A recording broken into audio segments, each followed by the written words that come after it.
अस्सलाम वालेकुम। मेरा ताल्लुक मिडिल क्लास फैमिली से था। मैं बहन भाइयों में सबसे छोटी थी। मुझसे बड़े 2 भाई और 1 बहन थे। हम 4 बहन भाइयों में से वालिदा को सबसे ज़्यादा अजीज़ मैं थी।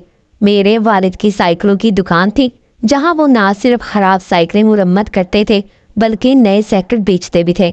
यूँ अल्हम्दुलिल्लाह हमारा गुजारा अच्छा चल जाता था।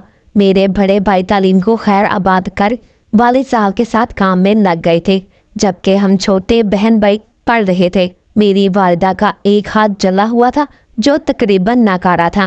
बाज़ दफ़ा इस हाथ को हरकत देने के लिए भी दूसरे हाथ की मदद की ज़रूरत पड़ती थी, मगर इसके बावजूद वो इसी हाथ से हमारे लिए खाना बनाती, कपड़े धोती, घर के सारे काम करती। जब मैंने होश संभाला तो मुझे पता चला कि मेरी वालिदा के इस हाथ के नाकारा हो जाने की वजह भी मैं ही हूँ, क्योंकि हम लोग गाँव में रहते थे और गाँव के अक्सर घरानों की तरह हमारे शहर में भी एक तंदूर लगा हुआ था। मेरी वालिदा साहिबा तंदूर पर रोटियां लगा रही थी।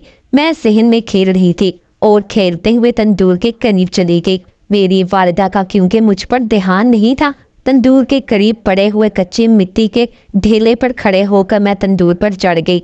इससे पहले कि मेरी वालिदा की तवज्जो मेरी तरफ होती, मैं तंदूर में जा गिरी। मगर मेरी खुशकिस्मती ये थी कि जब मैं तंदूर के अंदर गिरी तो इस वक्त मेरी वालिदा साहिबा का एक हाथ तंदूर के अंदर था और वो रोटी लगा रही थी। रोटी इनके हाथ में ही थी कि जब मैं गिरी तो इसी हाथ से इन्होंने मुझे पकड़ लिया। मुझे बचाने की खातिर उन्होंने अपना दूसरा हाथ भी तंदूर में डाल दिया।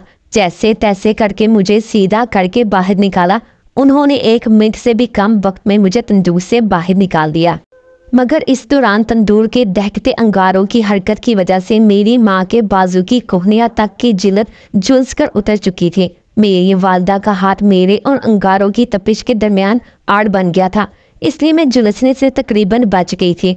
डॉक्टर की खास तवज्जो और मुनासिब इलाज की वजह से ना सिर्फ मैं बिल्कुल सेहतयाब हो गई, बल्कि कम उम्र होने की वजह से डॉक्टर की खसूसी तवज्जो से मेरे जिस्म से जलने के निशानात भी मिट गए।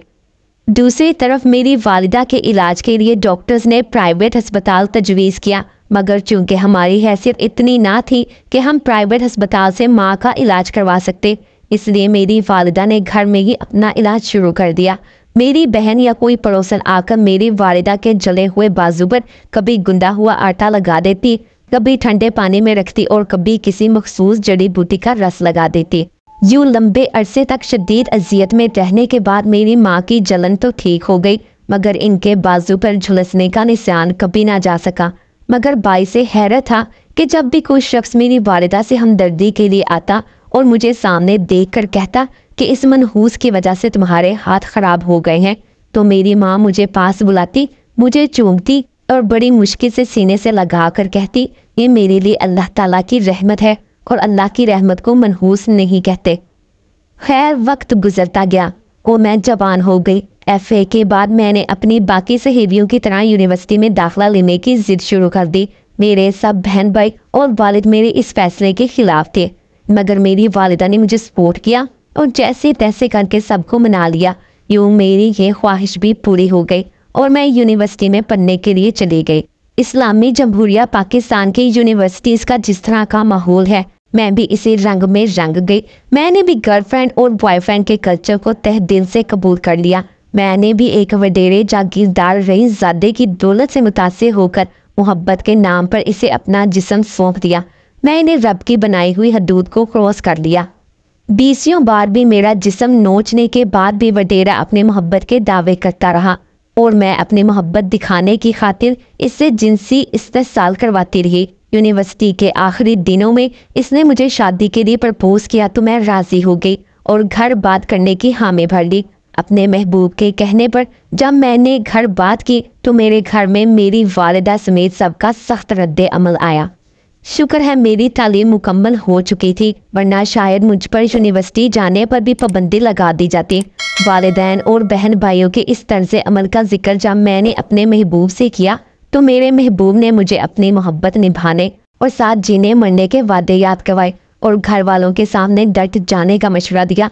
मैंने अपने महबूब की बात मान ली, मगर मेरी इस जिद का कोई नतीजा ना निकला। जब और कोई हल नजर ना आया तो मेरे महबूब ने मुझे कोर्ट मैरिज करने का मशवरा दिया, जो मैंने फौरन मान लिया।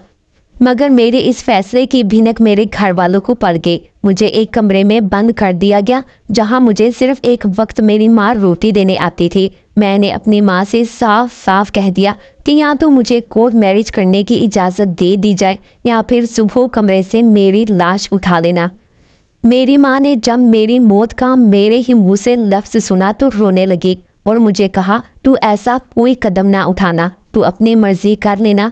यूं मेरी माँ ने ममता के हाथों मजबूर होकर मेरी मदद करने का फैसला कर लिया। दूसरे दिन सुबह जब मेरा भाई पढ़ने के लिए निकल गया, बड़ा भाई और वालिद साहब अपने काम पर चले गए, तो मेरी माँ ने मुझे दरवाज़ा खोलकर बाहर निकाल दिया और कुछ पैसे भी दे दिए। मैं घर से निकलकर सीधी महबूब के पास चली गई। मेरे महबूब ने मुझसे कोर्ट मैरिज की और मुझे लेकर अपने गाँव चला गया, क्योंकि वो मेरे वालिद साहब की हैसियत को जानता था कि इस हैसियत के लोग कभी भी इस पर हाथ नहीं डाल सकते थे। मेरे वालिद साहब बड़ा भाई जब घर वापस आए तो इन्हें मेरे घर से चले जाने की इत्तला मिली। मेरे यूं घर से भाग जाने की वजह से इनकी नाम नेहाद गैरत, इज्जत और अनाज जाग गई। उन्होंने मेरी वालिदा और छोटी बहन को ही कत्ल कर दिया, जो मेरी माँ है, जिसने मेरी खातिर बचपन में अपना जिस्म जलाकर मुझे बचाया था। आज इसी माँ ने जान देकर मेरी मोहब्बत को बचा लिया था। मगर अफसोस कि अब की बार मेरा उठाया गया कदम इंतहाई गलत था, जिस पर मैं जब तक जीऊंगी पछताती रहूंगी। मेरी नाम नेहाद मोहब्बत की खातिर मेरी माँ और बहन को बलि चढ़ा दिया गया था, जबकि मेरे शोहर ने जब दिल भर कर मेरे जिस्म से खेल लिया, मेरे 2 बच्चे पैदा हो गए। इसने भी मुझे मोहब्बत की बलि चढ़ाते हुए तलाक दे दी। अब मेरे पास और कोई हल नहीं था। मैं जैसे तैसे करके कराची पहुंची और एक फलाही इदारे में पनाह ले ली, जहां मैं खुद आज भी दिन को मेहनत मशक्क़त करती हूं और अपने बच्चों को फलाही इदारे में छोड़ जाती है। शाम को वापस अपने बच्चों के पास आ जाती हूं। मैं ज़िंदगी के ऐसे इम्तिहान से गुजर रही हूं जिसके लिए ये दुनिया भी जहन्नुम है और शायद आने वाली दुनिया भी। आज मदर डे के मौके पर मैं एक बात की तस्दीक करती हूँ कि माँ अपनी औलाद के लिए अपनी ज़िंदगी, अपना जिस्म, अपनी हस्ती, अपना सब कुछ दाव पर लगा देती है। रब की इसकी मखलूक से मोहब्बत और रसूल अकरम सल्लल्लाहु अलैहि वसल्लम की इनकी उम्मत से मोहब्बत के बाद माँ जितने खालिस मोहब्बत और कोई हस्ती नहीं कर सकती। मैं अपनी कहानी के ज़रिए पैगाम देना चाहती हूँ कि हर बेटी अपने वालिदैन के लिए रहमत बने, कभी भी इनके लिए ताना या गाली ना बने। और दूसरा ये कि गैर महरम की मोहब्बत अजाब होती है। अगर कहानी अच्छी लगी हो तो वीडियो को लाइक करो। मज़ीद इस तरह वीडियो देखने के लिए हमारे चैनल को सब्सक्राइब करें। मिलते हैं अगली वीडियो में। अल्लाह हाफिज़।